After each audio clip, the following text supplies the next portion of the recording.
सनातन धर्म को लेकर देश और दुनिया में जिस तरह का विवाद खड़े हो रहे हैं उसको लेकर युवा देश का भ्रमित है और वो जानना चाहता है कि आखिर सनातन धर्म की क्या ज़रूरत है और हमारा सनातन धर्म क्यों महान है। हमारे साथ आज जगत गुरु स्वामी अभिमुक्तेश्वरानंद जी हैं, उनसे आज बातचीत करेंगे कि आखिर सनातन धर्म किस तरफ हमें ले जाएगा, क्योंकि दुनिया को राह दिखाने वाला धर्म है।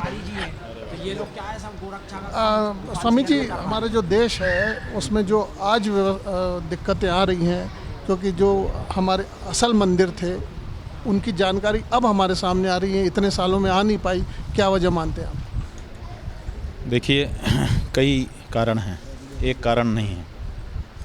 एक कारण तो ये है कि हमारे देश के जो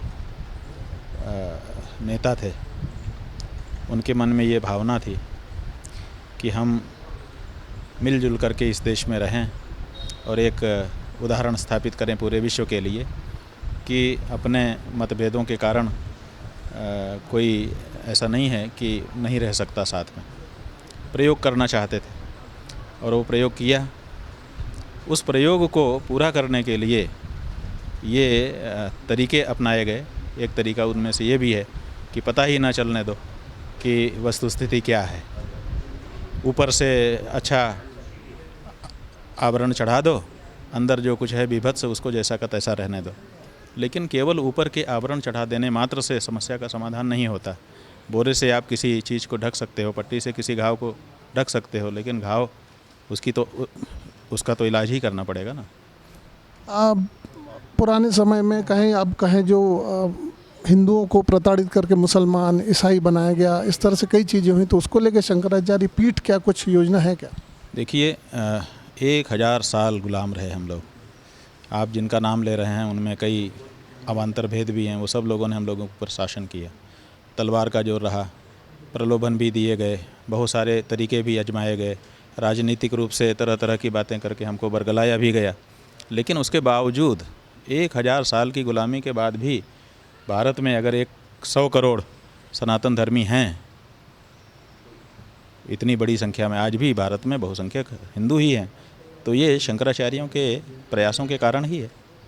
अभी स्वामी जी, कुछ दिन पहले केजरीवाल सरकार के एक मंत्री ने बौद्ध धर्म के अनुयायियों को एक शपथ दिलाई कि वो पूजा पाठ नहीं करेंगे, भगवान से दूर रहेंगे। इस पूरे घटनाक्रम को कैसे देखते हैं? एक मंत्री होता है वो इस तरह के काम करता है अगर देश में?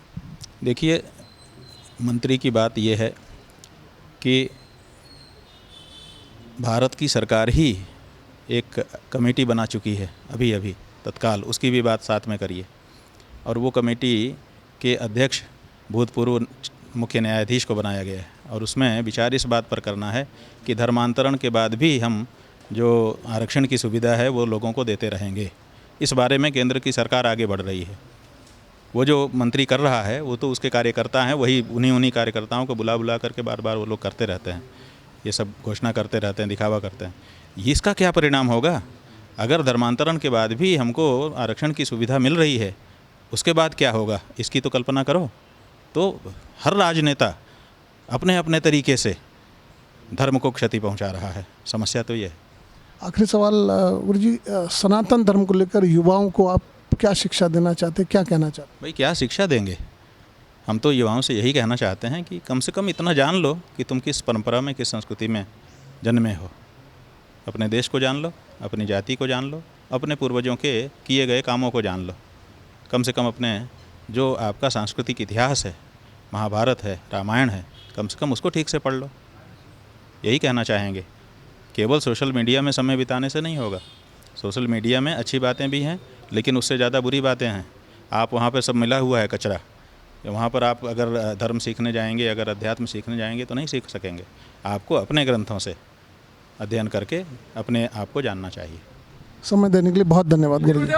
तो ये थे अभी मुक्तेश्वरानंद जी महाराज, जिनका साफ तौर पर ये कहना है कि आखिर युवा जो पीढ़ी है हमारे देश की, वो सोशल मीडिया के बजाय जो हमारे मार्गदर्शक ग्रंथ हैं उस पर भी फोकस करे, उसको भी सीखे, उसको भी समझे, ताकि सनातन धर्म की रक्षा हो सके।